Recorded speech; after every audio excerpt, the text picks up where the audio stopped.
श्रीमद् भागवत महापुराण की। आइए दिवस हम लोग परम पवित्र ग्रंथ श्रीमद् भागवत महापुराण के परम मार्मिक चरित्रों को श्रवण किए।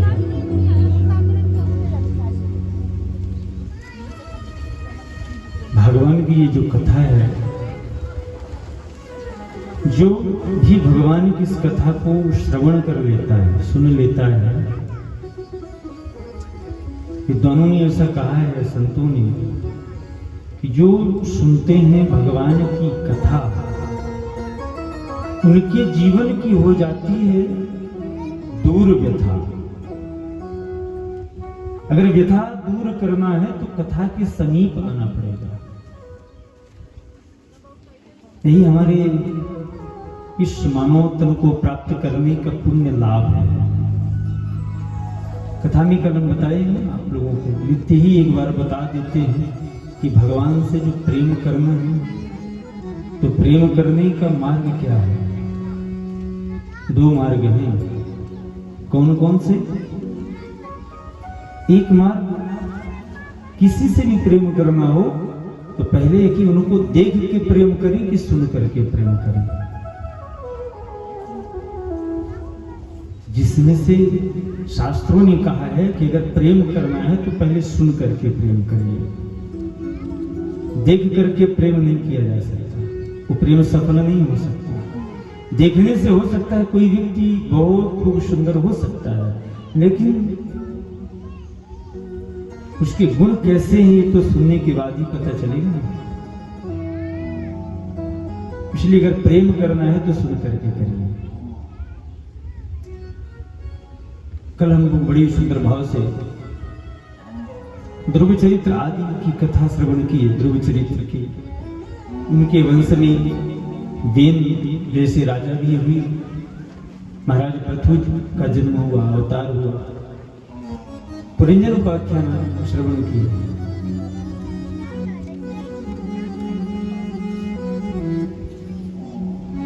श्री ध्रुव जी की जो कथा है ये हमें क्या शिक्षा देती है? कल जो कथा श्रवण किए उस कथा का भाव सिर्फ इतना है कि भक्ति करने के लिए कोई उम्र का बंधन नहीं होता। आप ये सोचो कि वृद्धावस्था में ही भक्ति किया जाता है, तो ध्रुव जी ने बताया कि नहीं, बाल्यावस्था में ही भगवान को प्राप्त किया जा सकता है। और कोई ये सोचे कि हमारे कुल में एक भक्त हो गया तो नास्तिक नहीं होंगे, तो फिर उनके वंश में बेन जैसे नास्तिक भी हुए। लेकिन फिर उसी अवतार में भगवान को भी, उसी वंश में भगवान को अवतार लेकर के भी आना पड़ा। यही भक्ति की महिमा है। अर्थात हमारे जीवन में, हमारे कुल में एक उतार चढ़ाव आते हैं जीवन में, कभी सुख तो कभी दुख। इन सबके साथ में अगर हम चल रहे हैं, सुख है तब भी भगवान का भजन कर रहे हैं और दुख है तब भी भगवान का भजन कर रहे हैं, तब तो ठीक है। और सिर्फ अगर हम लाभ ही लाभ हैं भगवान के लिए जप है।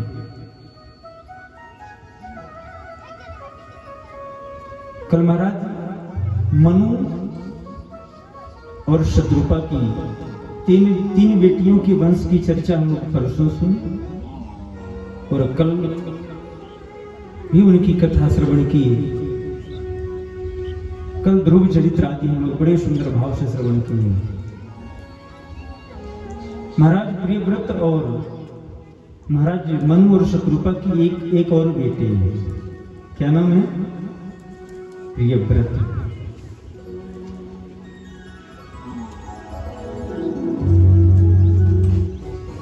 तीन कन्याएं हैं, 2 पुत्र हैं उनके।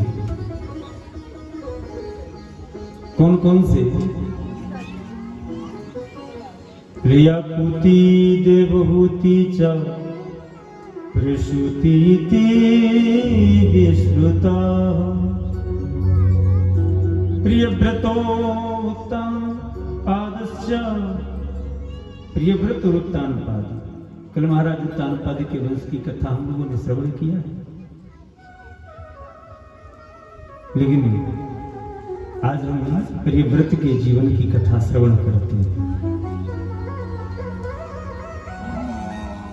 प्रियव्रतो भागवत आत्मा राम कथम मुने गृहे रमतयन मूलः कर्मबन्धः पराभवः। कैसे हैं? बोले प्रियव्रतो भागवत आत्मा राम कथम मुने। नाम इनका प्रियव्रत है कौन? भागवत। भागवत सिर्फ भागवत जी को नहीं कहते हैं, भागवत भगवान को भी कहा गया है और भागवत भगवान के भक्त को भी कहा गया है। महाराज प्रियव्रत हैं कैसे? बोले आत्मा राम, स्वयं अपनी आत्मा में रमण करने वाले।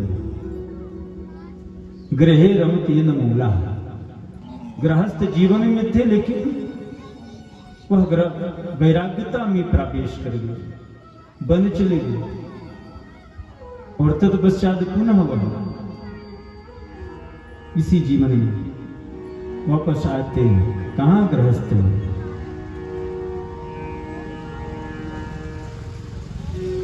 प्रियव्रत शब्द का अर्थ क्या है? प्रिय अच्छा। इनका नाम क्या है? प्रियव्रत।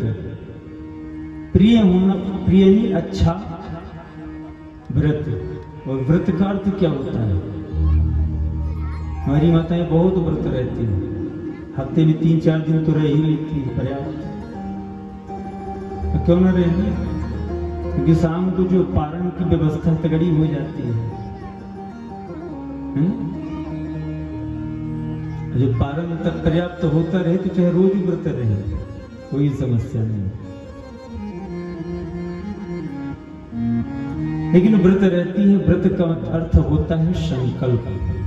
व्रत कहते हैं संकल्प को, जिसके जीवन का अच्छा संकल्प हो, प्रिय संकल्प हो। कैसा संकल्प?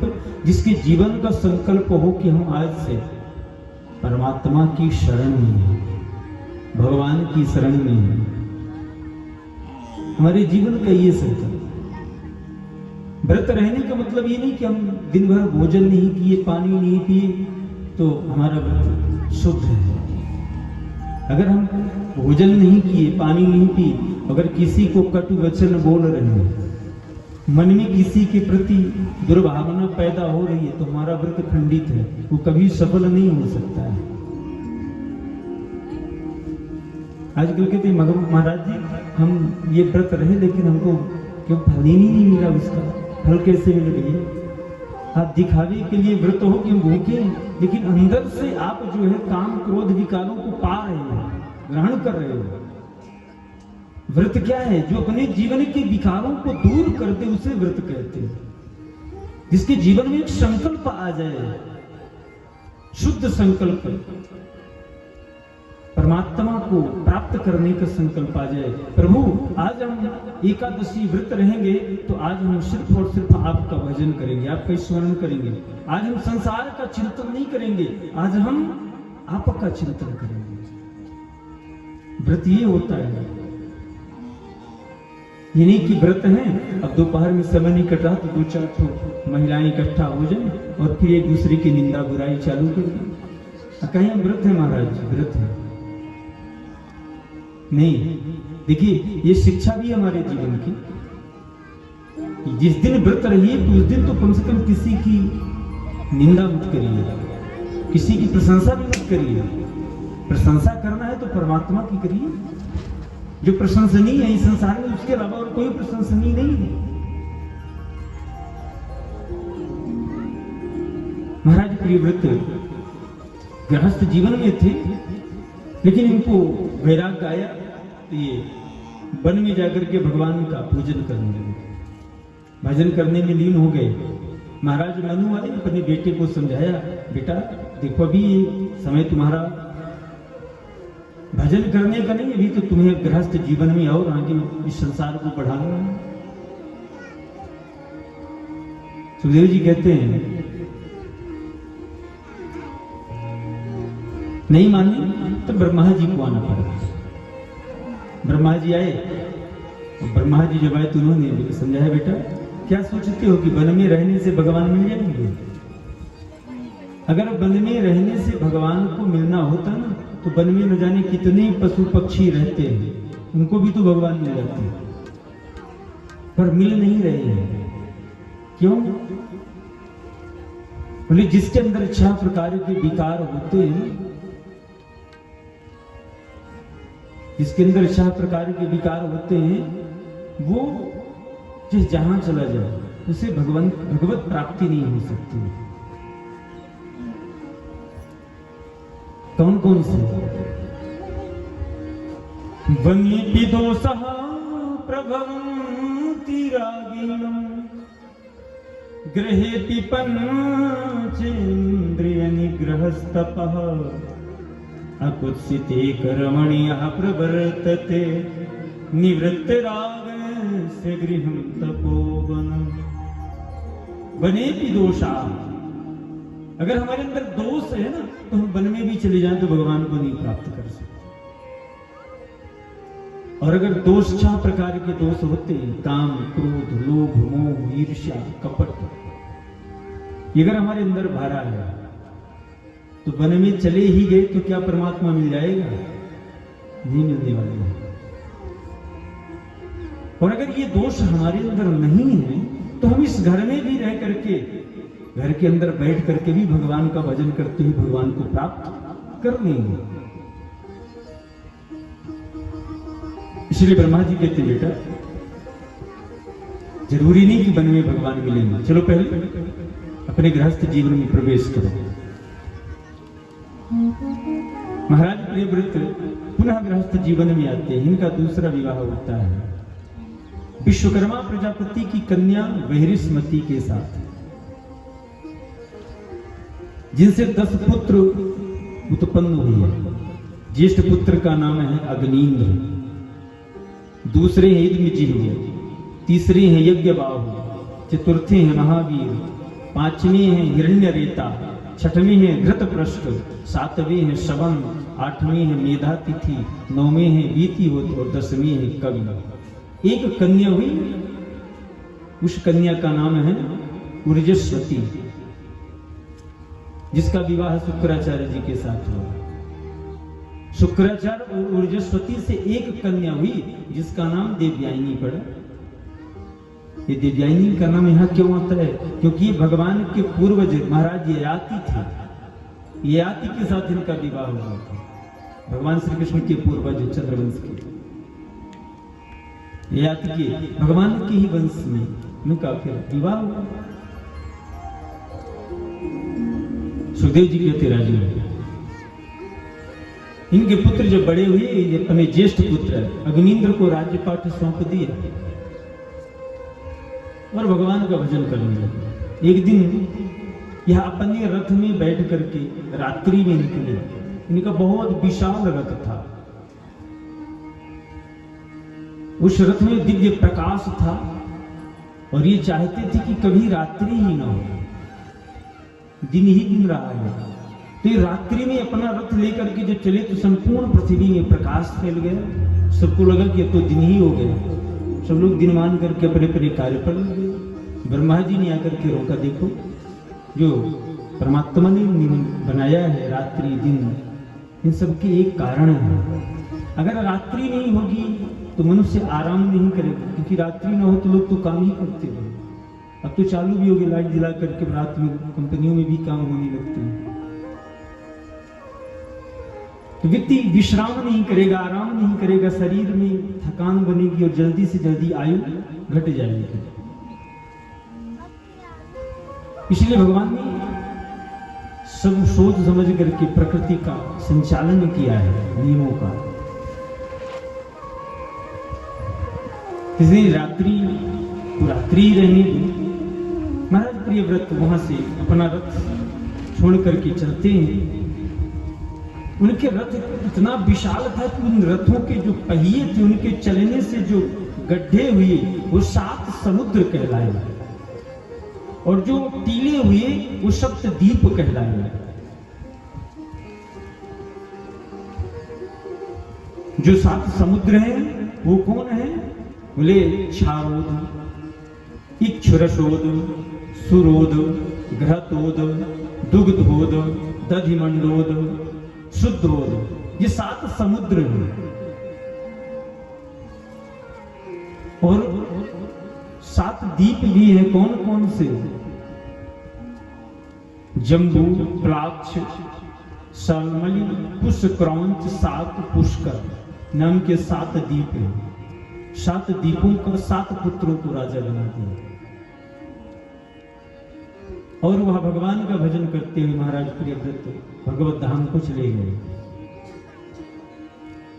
अब इनके सिंहासन पर ज्येष्ठ पुत्र अग्निन्द्र बैठे। अग्निन्द्र के वंश में भी कोई पुत्र नहीं हो रहा था, इनके कोई संतान नहीं थी।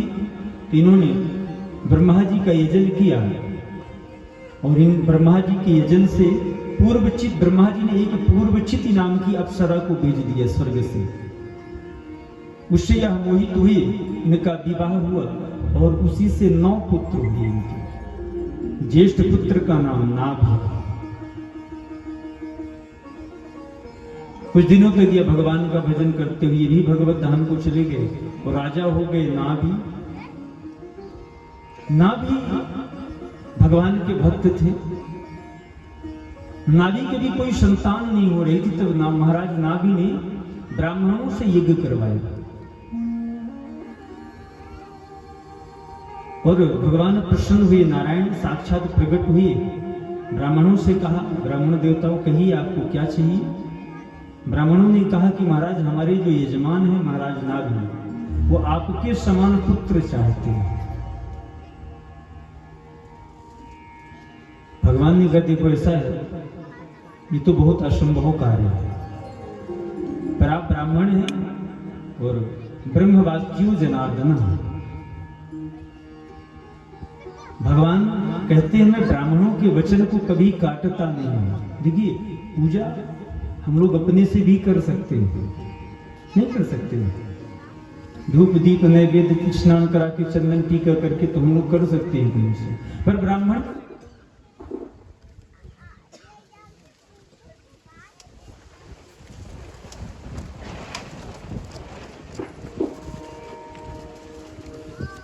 ब्राह्मण से क्यों बुलवाते हैं? इन सबका एक कारण है, क्योंकि ब्राह्मण के वाक्य से भगवान संतुष्ट होते हैं। ब्राह्मण के वचन को कभी भगवान टालते नहीं। भगवान कहते हैं अगर हमारा संसार में कोई, देखिए संसार के इष्ट भगवान है ना, लेकिन भगवान के इष्ट कौन है? बोले विप्र प्रसादात धरणी धरो, विप्र प्रसादात कमलावरोहम, विप्र प्रसादात अजिताजितो विप्र प्रसादात मम नाम राम। सुखदेव जी कहते हैं अगर संसार में हमारा सब कुछ कोई है वो ब्राह्मण है, भगवान कहते हैं। इसलिए ब्राह्मण के वचन को कभी खाली नहीं जाने देते। आज भगवान ने कहा ब्राह्मण आपने कहा है तो अवश्य ही आपकी यजमान के यहाँ स्वयं पुत्र रूप में आएंगे। पर भगवान आते हैं। महाराज नाभि के यहाँ ऋषभ देव भगवान का अवतार होता है, जन्म होता है। बोले ऋषभ देव भगवान की। सुखदेव जी महाराज कहते हैं ये भगवान के ही अंश अवतार हैं।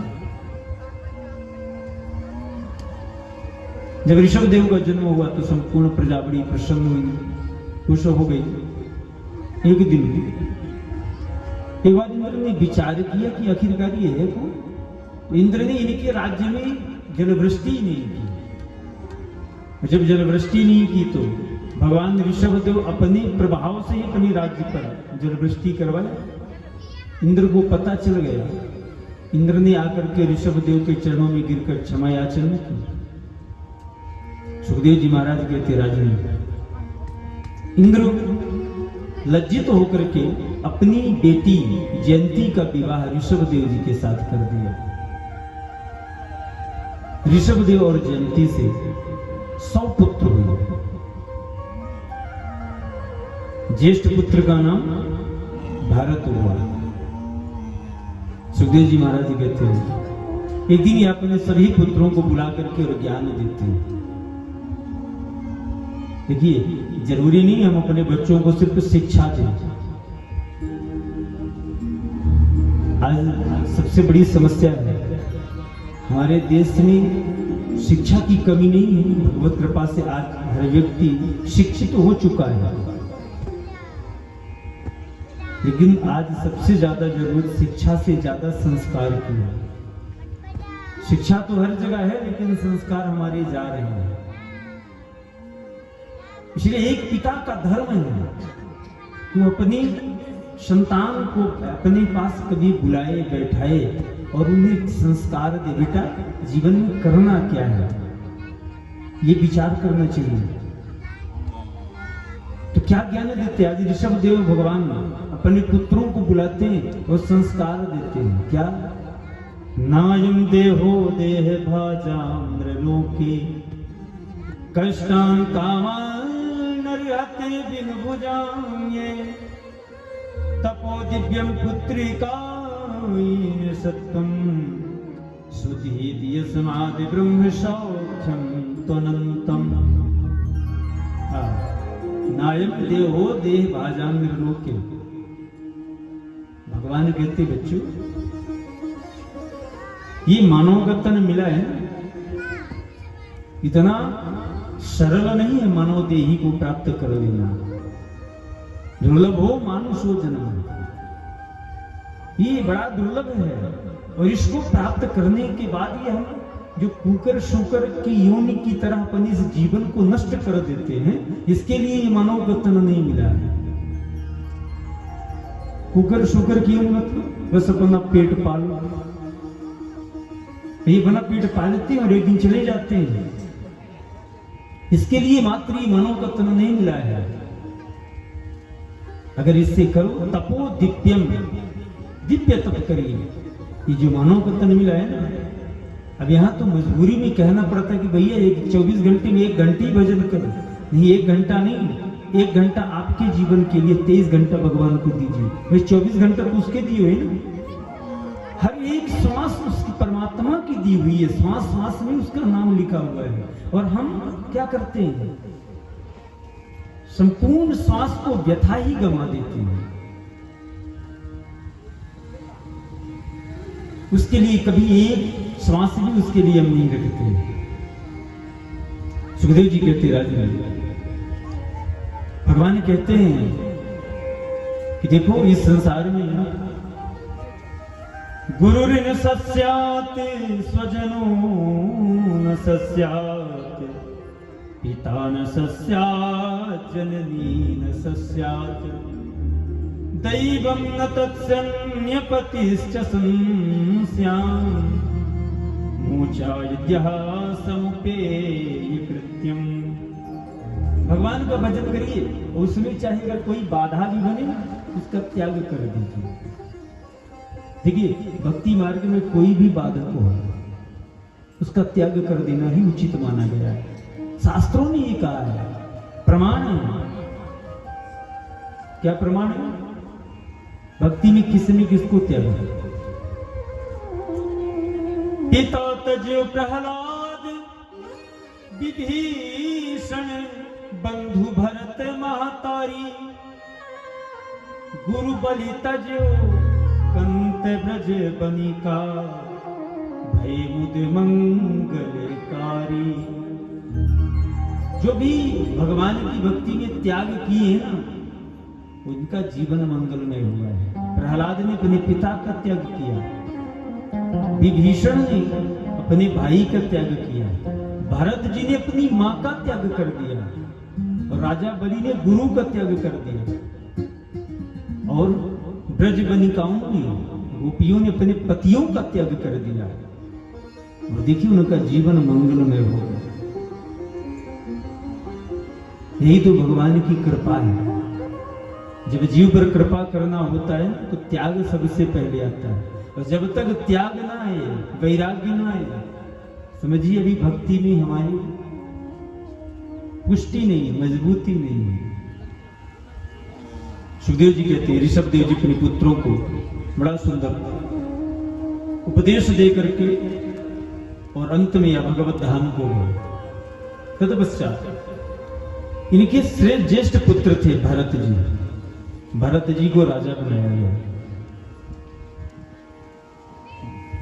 और इस देश का नाम भारत पड़ा है इन्हीं भरत जी के नाम से पड़ा है। देखिए हमारे देश में हमारे सनातन धर्म में 3 भरत हुए हैं। कितने? 3 भरत। पहले भरत कौन है जिनकी हम कथा सुन रहे हैं? ऋषभ देव जी के पुत्र भरत, जिनके कारण हमारे देश का नाम भारत पड़ा। दूसरे भरत कौन है? भगवान राम के भाई भरत, जो भक्ति की मिसाल है। और तीसरे भरत कौन हुए? दुष्यंत शकुंतला के पुत्र भरत हुए। शायद इनको कदाचित लोग ही जानते होंगे, दुष्यंत शकुंतला के पुत्र को। 3 भरत हुए। तीनों भरतों के नाम से इस देश का नाम भारत पड़ा। तीनों में अद्भुत गुण थे। अस्माकं देशस्य भारत नाम प्रतिष्ठितम। अच्छा, तो अगर ये भारत नाम इनके पहले इन तक पड़ा, तो इनसे पहले इस देश का नाम क्या था? क्या नाम था? पता है आप लोगों को? नहीं पता है। इस देश का नाम था अजनाभ खंड। आज यानी भगवान ऋषभ देव और नाभ उनके पिता, इनके द्वारा ये पृथ्वी पल्लवित हो रही थी, पल रही थी, इसलिए इस देश का नाम था अजनाभ खंड। और उसके बाद इस देश का नाम भारत पड़ा। बोले भारत माता की जय। सुखदेव जी महाराज कहते राजन, भरतस्तु महाभागवतो यदा भगवता वनित परिपालनाय सच्चिन्ततस्तदनुशासन परः पंचजनी विश्वरूप दुहितरमुपेयमी। भरत जी महाराज राजा हुए, इनका पंचजनी के साथ विवाह हुआ, इनके 5 पुत्र हुए, और ये अपनी प्रजा का पुत्रवत पालन करते थे। संयोग से इनके अंदर वैराग्य आया, यह अपने पुत्र को राज्य पाठ सब सौंप दिए और भगवान का भजन करने के लिए चले गए। कहां? गंडकी नदी के किनारे रहते हैं। ये गंडकी नदी कहां है? नेपाल में। जहां आज भी शालिग्राम में भगवान मिलते हैं, वहां गए, भगवान का भजन करते हैं, नित्य संध्या करते हैं और इतना आनंदित तो होते हैं भगवान का भजन करते करते। जब इनके अंदर भगवान का दर्शन होता है, इनकी नेत्रों से अविरल रस धारा बहने लगती है, शरीर रोमांचित हो जाता है। देखिए, आप भजन नित्य करते हो, लेकिन कभी कभी भजन करने में भाव बड़ा तेज आता है। ऐसे लगता है जिसे रोमांच हो जाता है, रोमा खड़े होने लगते हैं। तो समझिए भगवान की कृपा हो रही है, भगवान की सन्निधि हो रही है, और तब तक भजन करते रहिए, भजन करते रहिए तब तक, जब तक पूर्ण रूप से हमें रोमांच ना हो जाए, भगवान का दर्शन ना हो जाए। उस क्रम को तोड़ना नहीं है। परोरजः सवितुर्जाते वेदो देवस्य भर्गो मनसेदं जजाना सुरेति साधः पुनराविश्य चेष्टे संवृधाणं नृषदीन्द्रिराविमा। सुखदेव जी महाराज कहते हैं, आज प्रातःकालीन सत्र में भगवान सूर्य को अर्घ्य दे रहे थे भरत जी महाराज। देखिए, भगवान सूर्य को अर्घ्य देना चाहिए। लोग आज कहने पर देते हैं, जब कोई कह देगा ज्योतिषी की भैया आपके ग्रह गड़बड़ है, थोड़ा सूर्य अर्घ्य दीजिए, तो देंगे। ना भी कहे तब भी दीजिए, सबको ही दीजिए। प्रातः काल स्नान करिए और भगवान सूर्य को अर्घ्य दीजिए। क्यों? पता है उनका कितना बड़ा एहसान हमारे जीवन में। आप ही लाइट बिजली लगवाए और इसको अगर 1 घंटे भी जल गई तो इसका आपको बिल जमा करना पड़ता है, नहीं जमा करना पड़ता? कितना महंगा बिल है इसका। और भगवान फ्री में हमें प्रकाश देते हैं। भगवान सूर्य दिन में हमें फ्री में प्रकाश दे रहे हैं, ऊर्जा दे रहे हैं, और सब कुछ देने के बाद भी हम उनको कुछ नहीं दे पा रहे हैं। इसलिए हमारा सबका कर्तव्य है कि प्रातः काल सत्र में स्नान करके हम सबको भगवान सूर्य को अर्घ्य देना चाहिए। आप लोग देते हैं अर्घ्य कि नहीं देते? हाँ, दीजिए। भरत जी महाराज भगवान सूर्य को अर्घ्य दे रहे थे। उसी समय एक हिरणी प्यासी थी और गर्भवती थी। जाकर के उसी गंडकी नदी में जल पीने लगी। जल पी ही रही थी कि सिंह शब्द ब्रकाई, वो जोर से एक सिंह में शेर ने एक दहाड़ लगाई, जोर से आवाज लगाई। वो हिरणी उस आवाज को सुन करके भयभीत हो गई, डर गई। उसने सोचा प्राण कैसे बचेंगे, तो मैं इस नदी को छलांग मार दूं। उस नदी को उस पार लांग करके उस पार जाने लगी, और जैसे ही जाने लगी तो अर्ध मार्ग में ही उसका गर्भ निर्गत हो गया। उस पार जाकर के उस हिरणी की मृत्यु तो हो गई, लेकिन जैसे ही वो बालक जल में गिरा, बीच धारा से प्रवाहित होने लगा, बहने लगा। भरत जी वहीं पे अर्घ्य दे रहे थे, भगवान सूर्य नारायण की उपासना कर रहे थे। देखे उनकी नजर पड़ी, दया आ गया। देखो ये मृग शावक है और इसकी मां तो मर चुकी है, ये हमारी शरण में आया है, इसकी रक्षा करना हमारा कर्तव्य है। क्यों? शास्त्र कहता है शरणस्य परित्यागे महापातक युग भवेत्। अगर कोई आपकी शरण में आए और आपने उसकी रक्षा नहीं की तो आपको बहुत बड़ा दोष लगेगा। इसलिए आप सबसे पहले कोई अगर आता है तो उसकी रक्षा करिए, सुरक्षा करिए। कोई भूखा प्यासा आपके दरवाजे पर आए, उसको भोजन कराइए, पानी पिलाइए, आतिथ्य सत्कार करिए। कोई भयभीत व्यक्ति आ रहा है, उसको निर्भय करिए, उसकी रक्षा करिए। सुखदेव जी कहते राजन, भरत जी महाराज उस मृग शावक को उस जल से बाहर किए, बाहर लेकर के आए, वस्त्रादि से उसको बढ़िया साफ किया। साफ करके अपने आश्रम लेकर के आते हैं, अपनी कुटिया में लेकर के आए। कुटिया में ला करके उसको उसके लिए नगर से दूध मंगवाया, दूध पिलाया उसे। हरी हरी घास देने लगे। अब जो समय है भरत जी का, अब तक जो 24 घंटे से भगवान के नाम को ही जपते रहते थे, उन्हीं का भजन पूजन ध्यान में रहते थे, अब उनका मन जो है समय जो है धीरे धीरे उस मृग शावक के साथ व्यतीत होने लगा। जैसे ही वो थोड़ा थोड़ा बढ़ता जाए, मृग शावक सुंदर तो होते ही देखने में, और थोड़ा फुर्तीला होता है, फुदक फुदक करके यहाँ से वहां कूदता है। उनको लगता है देखो कितना खुश है मेरे साथ। और कभी कभी जब ये पूजा करने संध्या करने बैठते तो आकर के इनके पुष्प को जूठा कर देता, जल को जूठा कर देता, इनको अपनी जिह्वा से चाटने लगता है। इनको लगता है मुझसे कितना प्यार कर रहा है, कितना प्रेम कर रहा है मुझसे। ये अपना भजन पूजन छोड़ करके उसी से प्रेम में लग जाते हैं। अब इनका जो समय था अब टोटल मृग शावक के प्रेम में लगने लग गया। सुखदेव जी कहते हैं एक दिन वो मृग शावक जो है मृगों का झुंड देखा और उन मृगों के साथ ही चला गया।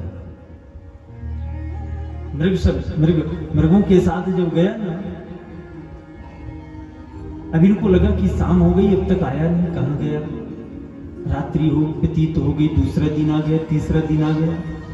अब इनको चिंता थी किसकी, मृग शावक की, कि मृग का बच्चा न जाने कहां चला गया। इस घनघोर वन में बड़े बड़े हिंसक जीव जंतु भ्रमण करते रहते, कहीं ऐसा तो नहीं किसी ने इसको खा लिया।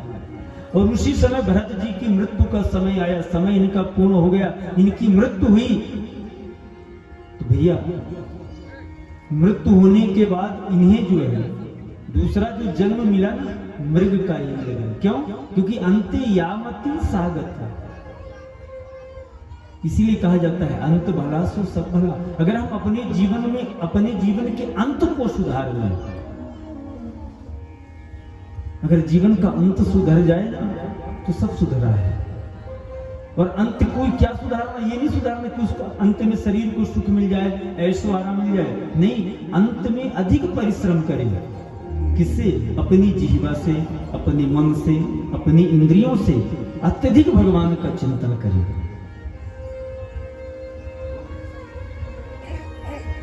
उस समय अपने मन को भगवान में लगा दिया।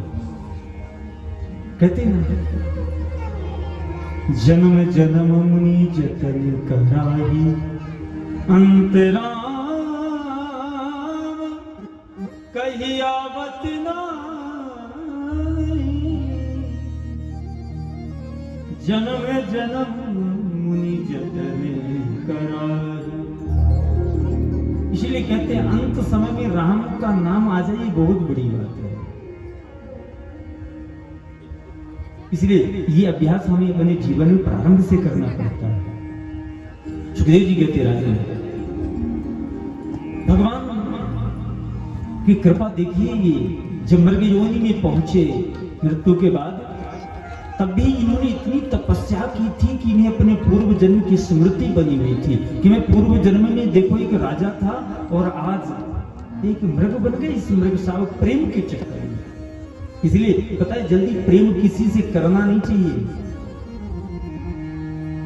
प्रेम गली दिशा करी जामे दो न समाए।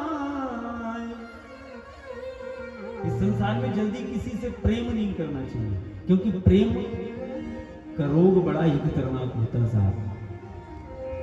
अगर प्रेम करना ही है तो उस परमात्मा से कर लीजिए, क्योंकि वो जन्म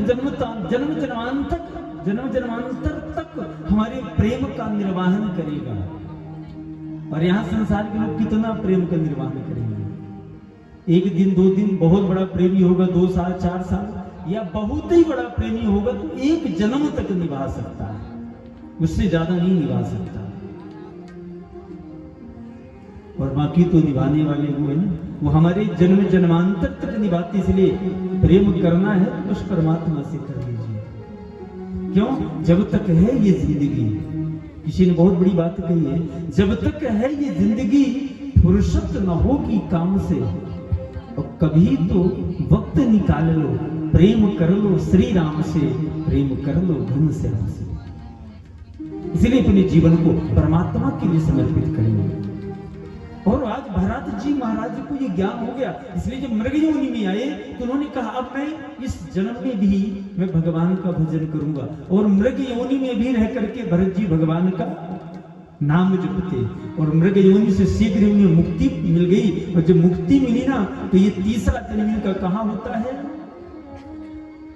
यहाँ कहते हैं मृग योनि में कि भगवान अब मुझे मुक्त होने का मौका दे दो एक बार, और मैं दोबारा कोई गलती नहीं करूंगा। और पता है जब ये तीसरा इनका जन्म हुआ तो पुनः मनुष्य का रूप मिला, मनुष्य आकार में इनका जन्म हुआ, ब्राह्मण के घर में हुआ और यहाँ भी इनका नाम भारत ही पड़ा। लेकिन इनके पिताजी इनको पढ़ाते थे, बेटा गायत्री मंत्र पढ़ लो, बेटा 2-4 मंत्र श्लोक पढ़ लो, ब्राह्मणों कहीं पूजा पाठ कराओगी तुम्हारा पेट चलता रहेगा, कमी नहीं आनी पाएगी। भरत जी महाराज नहीं पढ़ते। उनके पिताजी ने कहा देखो इसकी बुद्धि जड़ हो गई है, इसलिए इसका नाम हो गया जड़ भरत। बोले जड़ भरत भगवान की जड़ भरत जी महाराज के नाम से प्रसिद्ध हो गए। कोई भी कहता भाई जड़ भरत कहाँ, जड़ भरत कहाँ, जड़ भरत कहाँ, वो किसी से बोलते भी नहीं, किसी से प्रेम ही नहीं उनको संसार में एकदम। अगर उनको वास्तव में किसी से प्रेम है तो सिर्फ परमात्मा से। वो इन आंखों से दृश्य संसार को देखते तो हैं लेकिन इस संसार से उसका कोई संबंध नहीं है। पिताजी की कुछ दिनों बाद मृत्यु हो गई, भाइयों का शासन आया। भाभियों ने घर में कहा कि अपने भाई में सबसे छोटे थी, भाभियों ने कहा देखो भाई बैठा करके हम भोजन नहीं कराएंगे, इसमें कुछ तो काम करना पड़ेगा। बोले क्या कराओ? चलो खेत ताकने के लिए भेज दिए। भाइयों ने कहा जाओ जाकर के खेत ताको। भरत जी महाराज जाते हैं खेत ताकने के लिए। कैसे ताकते हैं? जो मवेशी है पशु पक्षी उन सबको लोग हाँकते हैं, वो बुलाते हैं, क्या कहते हैं कि राम की चिड़िया राम का खेत खा लो चिड़िया भर भर के। यहाँ हमारा कुछ नहीं है, सब परमात्मा का है। जितना हमारा अधिकार है इस खेत में उतना तुम्हारा भी, तुम भी आओ। अब कुछ नहीं बचा खेत में। भाइयों ने कहा भाई ये काम करने लायक नहीं, इसको हटाओ। भाइयों ने कहा हम इसको काम देंगे ना, क्या दोगी? बोले इनके लिए काम है कि घर के जितने वस्त्र हैं सबको प्रक्षालन करेंगे, धुलेंगे। भरत जी महाराज जी भी भगवान के परम भक्त हैं, दे देते उनसे जो कोई कहता वो करते भी थे, ऐसा नहीं जैसे बनता था। और ले जाकर के जब उन वस्त्रों को प्रक्षालित करते, कहाँ पहले नदियों में जाते थे ना प्रक्षालन करने के लिए, तो ऐसे प्रक्षालित करते, ऐसे करते कि दोबारा उपयोग के लिए वस्त्र ही नहीं बचते। भाभी ने कहा ये भी ठीक नहीं भाई, इस काम से भी इसको हटाओ, अब इसको घर में नहीं रखो, घर से निकाल दो, क्योंकि बैठा के तो हम भोजन कराएंगे नहीं। भरत जी महाराज घर से बाहर निकल पड़े। कोई कह देता ये काम कर दो, कुछ भोजन दे देता तो ठीक है, नहीं देता तो भी ठीक है। अपनी मस्ती की चाल में चलते भगवान का भजन करते हुए एक दिन एक डाकुओं का सरदार था, उसको नरबलि देना था देवी जी के मंदिर में। उसकी कामना पूर्ण हुई तो बेचारे क्या नरबलि दे दूं। नर की खोजनी करने लगा, मनुष्य की कोई मिल जाए उसको उसकी बलि दे दिया जाए। खोजते खोजते भरत जी महाराज मिल गए। जड़ भरत जी अच्छे देखने में हट्टे कट्टे थे, मोटे ताजे थे। ले गया, बढ़िया सुंदर स्नान कराया, स्नान करा के तिलक चंदन लगा करके बढ़िया कई प्रकार के व्यंजन, भाई जिसकी बलि दी जाती है उसको पहले खूब खिलाया पिलाया जाता है। बढ़िया सुंदर कई प्रकार के भोग ला करके दिए, वो उनका भोग करने लगी। सुखदेव जी कहते हैं राजा जैसे ही वहां मारने के लिए तलवार निकाला ना, भरत जी ने तो कहा कि वाह भगवान, इस जन्म में पहली बार इतना स्वादिष्ट भोजन मिला है। लेकिन मां भगवती देख रही थी कि भगवान को कितना सरल भक्त है, इसकी बलि देने के लिए लाए हैं। जैसे ही वहां उस तलवार निकाल करके भरत जी को मारने लगा तो मां भगवती स्वयं खड़ी हो गई। खड़ी होकर के उसके हाथ से तलवार छीन करके सबके सब डाकुओं का वहीं पे गोविंदाए। भरत जी महाराज इतने सीधे साधे भोले भाले भगवान के भक्त गए तो माता जी को प्रणाम किया, तो प्रणाम करके चली दी। पहले वो भी आश्चर्य हुई, ये क्या हो गया? फिर प्रणाम किए और करके वहां से चले दिए। जा रहे थे, आज वहीं से उसी वन से एक सौवीर नरेश राजा रहुगण अपनी पालकी से जा रहा था अपने गुरु के यहां ज्ञान लेने के लिए। ज्ञान लेने जा रहा था तो एक पालकी ढोने वाला बीमार पड़ गया। जैसे ही बीमार पड़ा, अब ये हो कि भाई कोई पालकी ढोने वाला मिल जाए, तो वन में भरत जी महाराज भ्रमण कर रहे थे। भरत जी को देखा और जैसे ही देखा तो लोगों ने पकड़ कर खिलाया। चलो पालकी ढोना महाराज सौवीर नरेश राजा रहुगण की। भरत जी महाराज गए, जैसे सब रखे कंधे में रख के चल दिए। यद्यपि जड़ भरत जी महाराज पालकी ढोने योग्य नहीं थे, अद्भुत संत हैं, लेकिन जैसे ही लेकर के चले, अब उनकी चलने की जो चाल है बड़ी मस्त चाल है।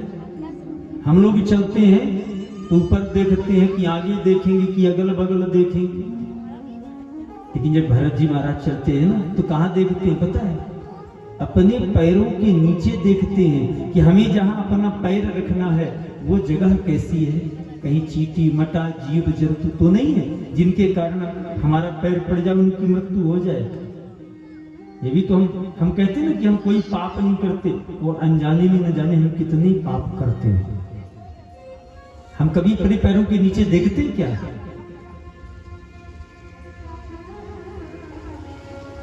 भरत जी महाराज जब पालकी लेके ऐसे चलते तो कहीं चींटी मटा दिख जाए तो कूद करके पैर दूसरी जगह रखते, और जब कूदते तो पालकी हिल जाती। जब पालकी हिलती तो राजा सौवीर नरेश जो रहुगण था उसने कहा कि समहानुभाव। अजय अरे सेवको ये कैसे चल रहे हो तुम? तुम्हारे चलने का तरीका ठीक नहीं। जो पहले पालकी ढोने वाले दोनों ने कहा महाराज ये हम नहीं चल रहे, ये जो भी नया आदमी आया ना इसकी चलने की चाल है।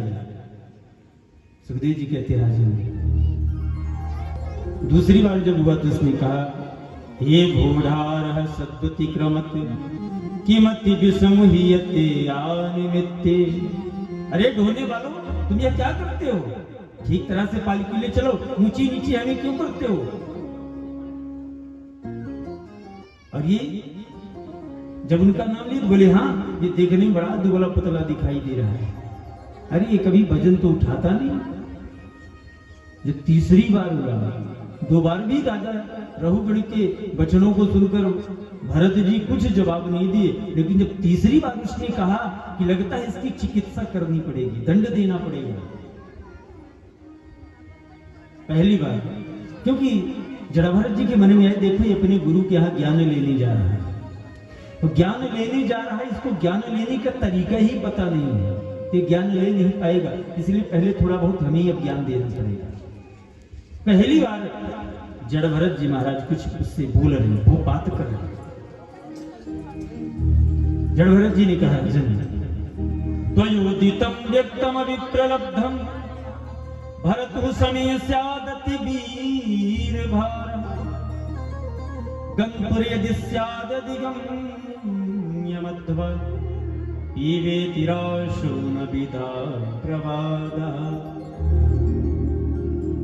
भगवान जड़भरत जी ने कहा कि राजन आपने जो कहा ना वो तो ठीक है, लेकिन आप किसे दंड देंगे, चिकित्सा किसकी करेंगे? इस शरीर की करेंगे ना। अगर बाहर नाम की कोई वस्तु है तो इस शरीर को है, और हम शरीर नहीं है, हम एक आत्मा है।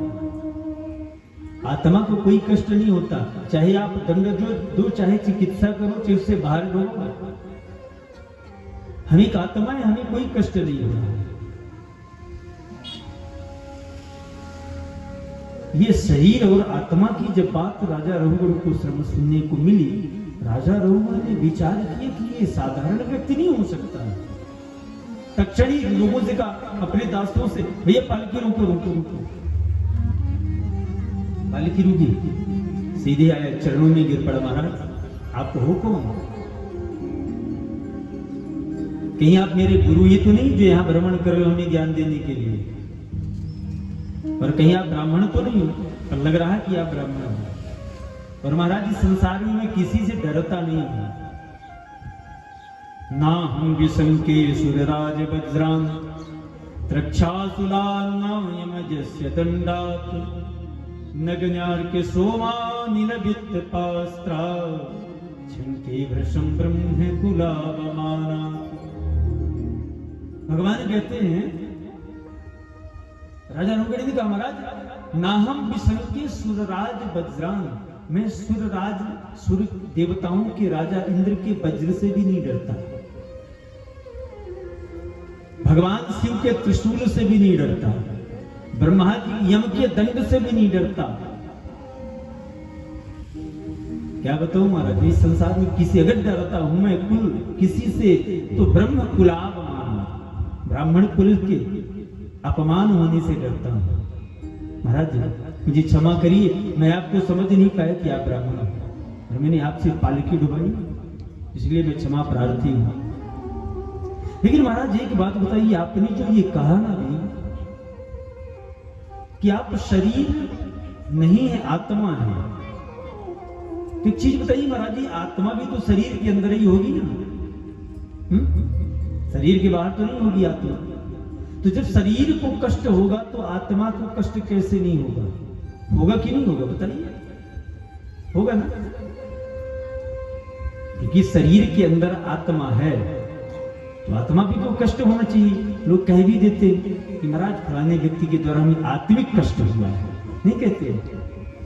इसका मतलब आत्मा को कष्ट हुआ।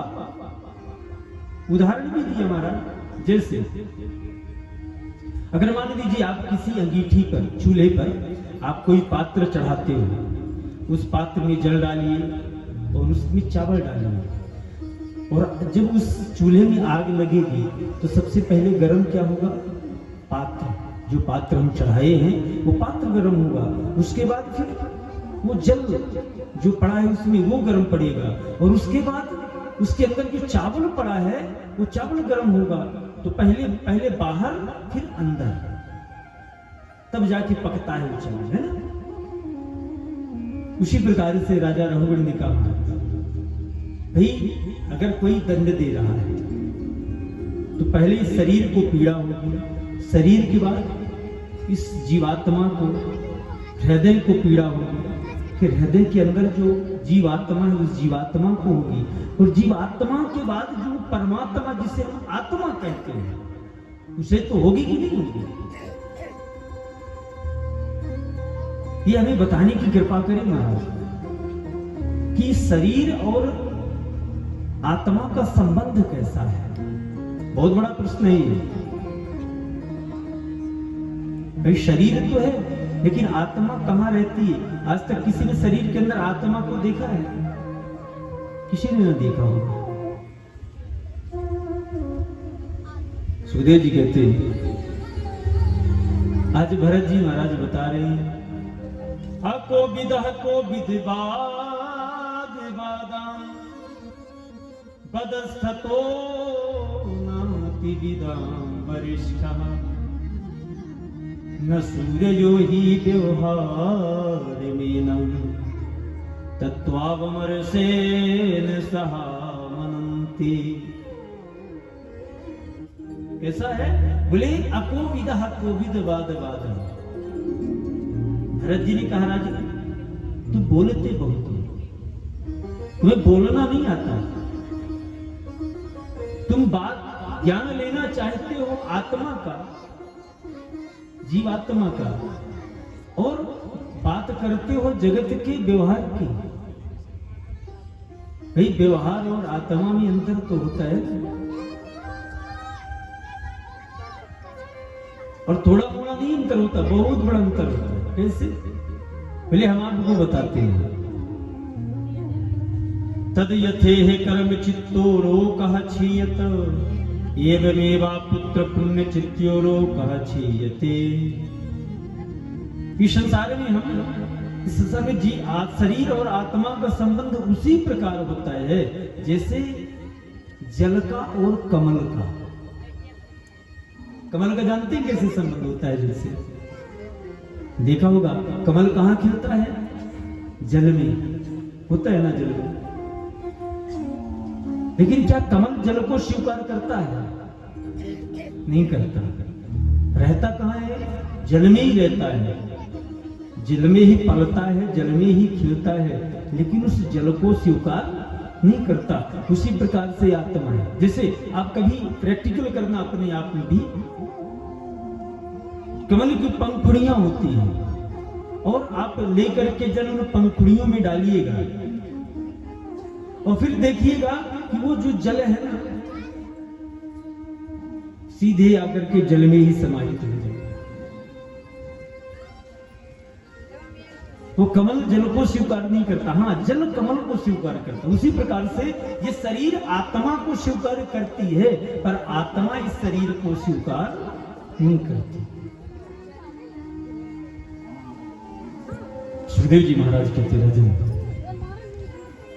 बहुत सुंदर ज्ञान, भवाटिवी का ज्ञान दिया, जम्बूद्वीप का ज्ञान दिया और गंगा अवतरण का भी ज्ञान दिया। गंगा जी कैसे आई इस धरती में, कहां से आई और गंगा जी का महत्व क्या है?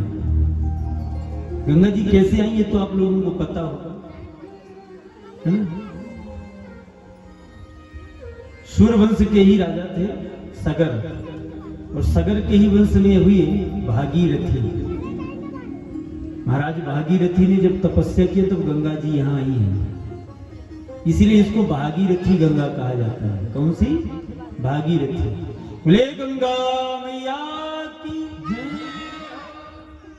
और पता है गंगा जी का इतना महत्व है, अभी तो महाकुंभ में न जाने कहां कहां से लोग, कितने लोग गए हैं।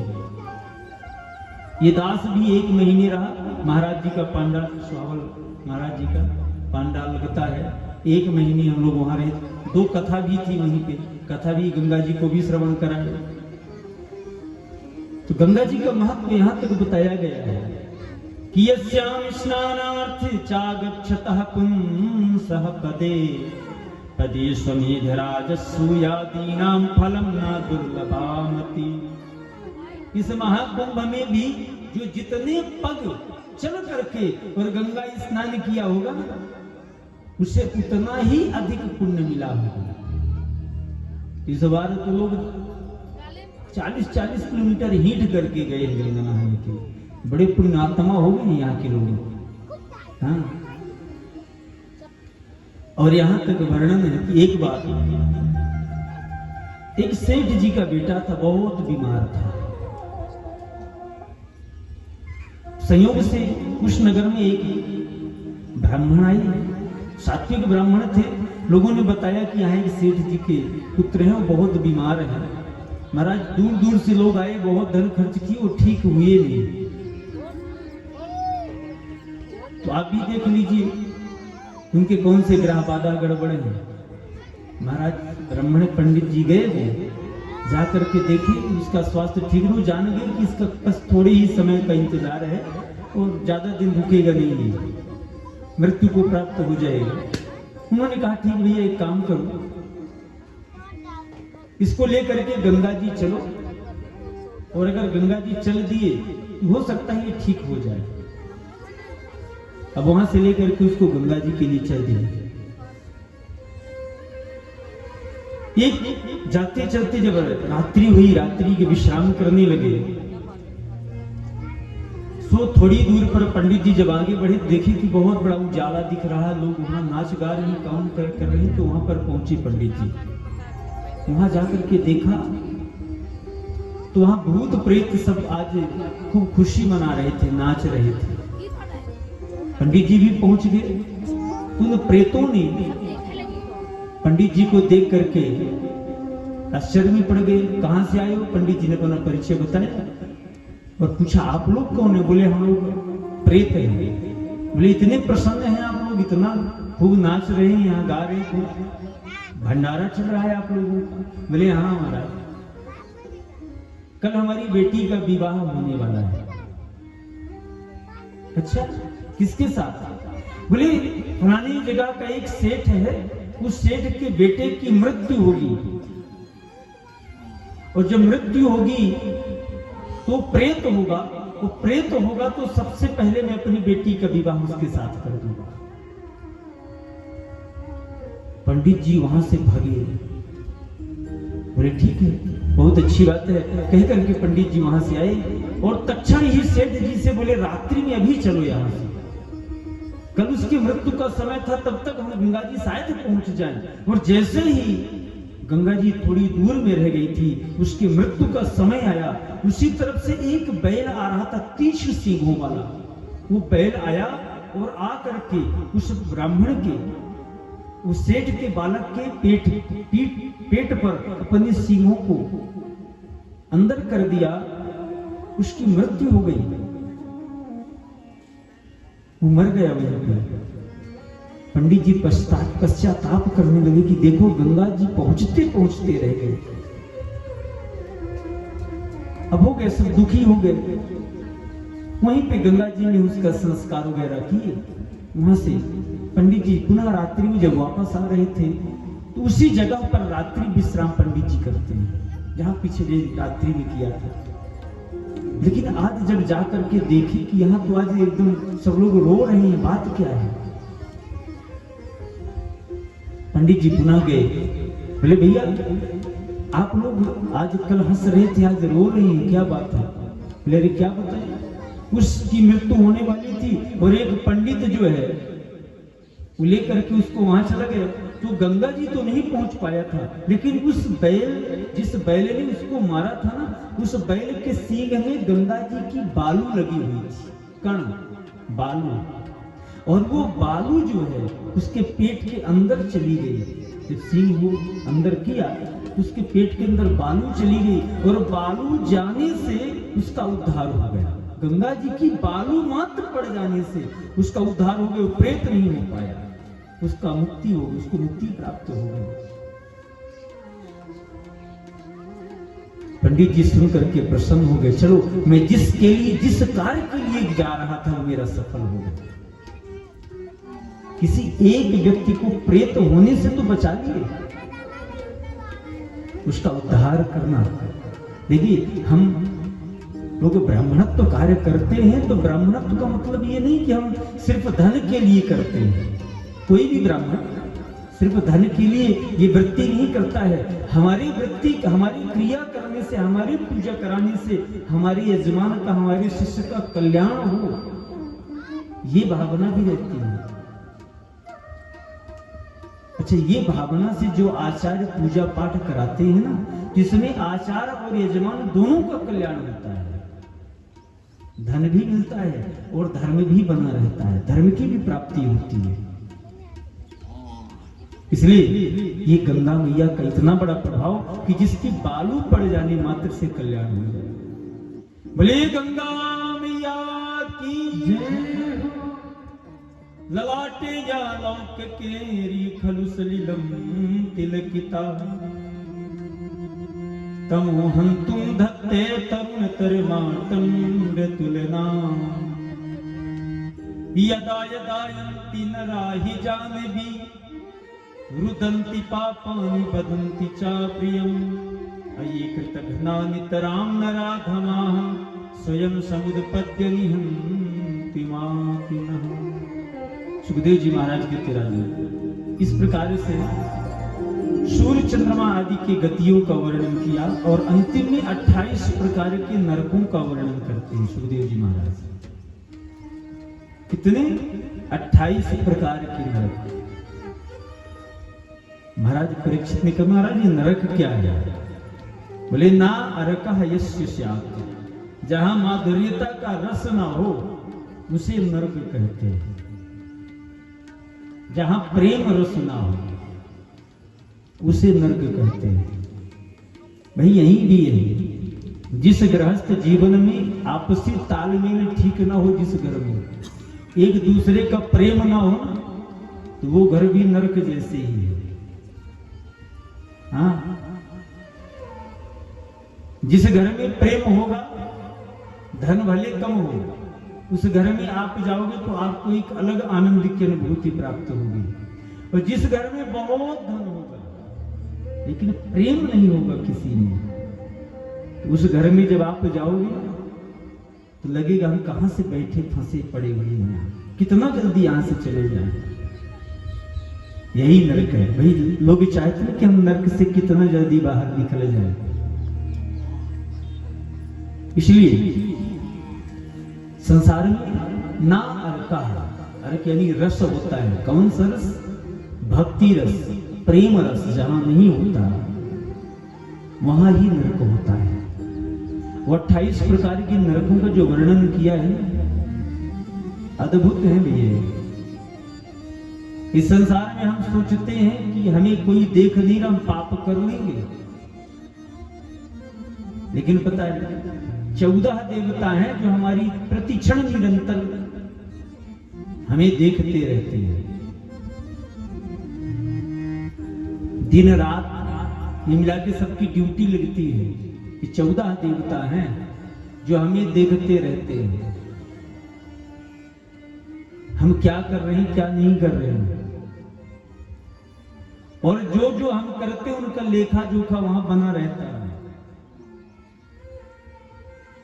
इसीलिए जब 28 प्रकार के नरकों का वर्णन सुखदेव जी करते हैं, राजा परीक्षित कांप गए। भैया महाराज हाथ जोड़कर कहा, महाराज जी बताइए, तब तो इस संसार में ऐसा कोई है ही नहीं जिसे नरक की यातना ना भोगनी पड़े, तो अब बताइए ना इसका उपाय क्या है। हम जान में अनजान में किसी भी प्रकार से, मान लीजिए अगर हम कोई कर्म कर ही देते हैं गलत कर्म, तो उसका उद्धार करने का प्रायश्चित क्या है।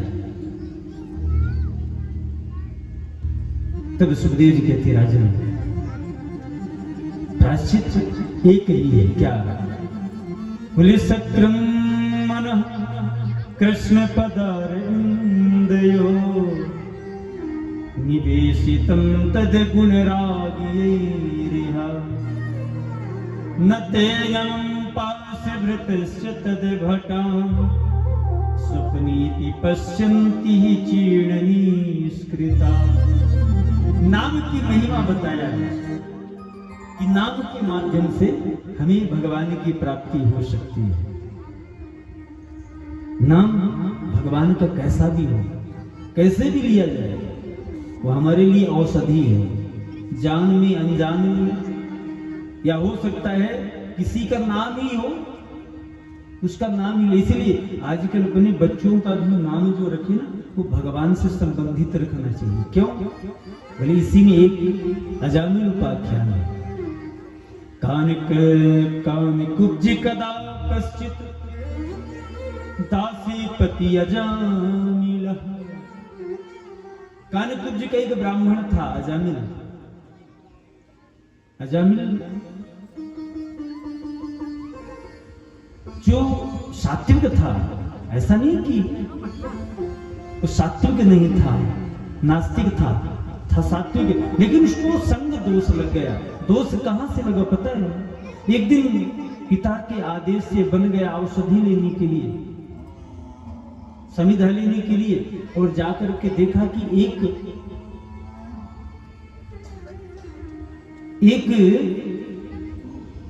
वहां जो लकड़हारा है एक वैश्या के साथ कुसंग कर रहा था। और पता है वह कुसंग अजामिल ने अपने नेत्रों से देख लिया। परिणाम क्या होता है? बोले परिणाम ये हुआ कि उसके अंदर वह कुसंग अंदर प्रवेश कर गया। कभी कभी होता है हम संग छोड़ देते हैं, कुसंग में पड़ जाते हैं। और एक चीज बताऊं, संसार में अगर सबसे ज्यादा हमारे जीवन में अच्छाई या बुराई आती तो कहां से आती है पता है? नेत्रों से। सबसे पहले पाप भी आएगा तो इन नेत्रों से आएगा, और पुण्य भी आएगा तो इन नेत्रों से आएगा। और आज अजामिल के अंदर पाप प्रवेश कर गया। वह जाकर के उस वैश्या को अपने घर लाया, पत्नी का त्याग कर दिया, और उसकी पत्नी को एक गर्भवती थी उस समय उसकी पत्नी। जब उसने अपनी पत्नी को घर से बाहर किया, उसी समय संत आए। संतों ने पूछा भैया यहाँ रहने का कोई स्थान? बोले अजामिल का है। क्योंकि अजामिल उस समय ब्राह्मणों से बड़ा द्वेष करता था, उससे वो बड़ा पाखंडी हो गया था, पापी हो गया था। संतों को गाली दे के मार करके भगा देता था। लेकिन इसे लोग, गांव के कुछ लोग होते हैं जो आनंद लेते हैं कि चलो उन्हीं के यहाँ भेज देते हो, गाली दे के वैसे भी इनको भगा देगा। लेकिन आज संयोग से अजामिल घर में नहीं तो उसकी पत्नी घर में थी। पत्नी ने उनको स्थान दिया, रात्रि शयन किए, भोजन कराया। और जब दूसरे दिन वो चलने लगे ना तो संतों ने पता है क्या कहा? संतों का संग कभी नहीं छोड़ना चाहिए। देखिए यही होता है। संतों ने चलते चलते कह दिया बेटी, उसने कहा महाराज मेरे पास देने के लिए दक्षिणा कुछ नहीं। उन संतों ने कहा बेटी बस एक दक्षिणा दोगी तुम हमें? बोले महाराज आदेश करिए। बोले जो तुम्हारा गर्भ है ना, जब ये गर्भ जन्म ले इसका नाम तुम नारायण रख देना। उस बालक का नाम नारायण रख देना। ये बात उसे याद थी। जन्म हुआ, सबसे छोटा बेटा था, उसका नाम नारायण रख दिया। और देखिए संतों का आशीर्वाद कितना होता है। अजामिल भी अन्य बेटों से कोई लेना देना नहीं, कोई नाम लेने से मतलब नहीं, काम से मतलब नहीं, लेकिन आज उसको उस सबसे छोटे पुत्र से प्रेम है। कोई काम है, नारायण कहाँ जा रहे हो? नारायण ये काम कर दो, नारायण वो काम कर दो। अच्छा इसी बहाने भगवान का नाम तो ले रहा है। पर पता है करते करते बहुत समय व्यतीत हो गया। देखिए ये संत का प्रसाद, इसलिए संतों का संग कभी भी, संत का क्षण और अन्न का कण कभी नहीं छोड़ना चाहिए। लोगों को मैं देखता हूं थाली में बहुत भोजन छोड़ देते हैं, डलवा लेंगे और फिर छोड़ते हैं, बहुत बड़ा दोष लगता है। कभी भी थाली में अन्न छोड़ना नहीं चाहिए। अन्न का कण और संत का क्षण बहुत महत्वपूर्ण होते हैं जीवन में। और उसका परिणाम ये हुआ, नारायण नाम रखा, उसमें गुण है, यज्ञ गुण है, पर उसके नाम में तो बहुत बड़ा गुण है। अजामिल की मृत्यु का समय आ गया, यम के दूत उसको घेर लिए चारों तरफ से, यम के पास में बांधने के लिए आ रहे थे। बड़े विकराल रूप है उनके, बड़े बड़े उनके नख हैं, बड़े बड़े दांत हैं, बड़े बड़े बाल हैं, लाल लाल आंखें, एकदम बड़ा भयानक विभत्स रूप है उनका। उसको देख करके अजामिल भयभीत हो गया। और जब भयभीत हुआ तो वहीं पर थोड़ी ही दूर पर उनका बालक खेल रहा था अजामिल का। दूरे प्रियानतां सक्तम पुत्रम नारायणा वयम् प्लावितेन स्वरेणोच्चै आजुहावा कुलेन्द्रिया। कैसे? देखिए आवाज दिया, नारायण मेरी रक्षा कर। अच्छा तो नारायण क्या संसार में उनका बालक ही बसे? और ये आवाज जो आवाज दिया कैसे दिया? बोले स्वरेणोच्चै, उच्च स्वर में। आज हवा कुलेन्द्रिया, अपनी समस्त इंद्रियों के साथ आज भगवान नारायण को पुकारा। और कब? जाते जाते, जहां लोगों से ये नाम ही नहीं आता। जन्म जन्म मुनि जतन कराही, अंत राम कहीं आवत नहीं। और वो शब्द आज अजामिल को प्राप्त हो गया। क्यों?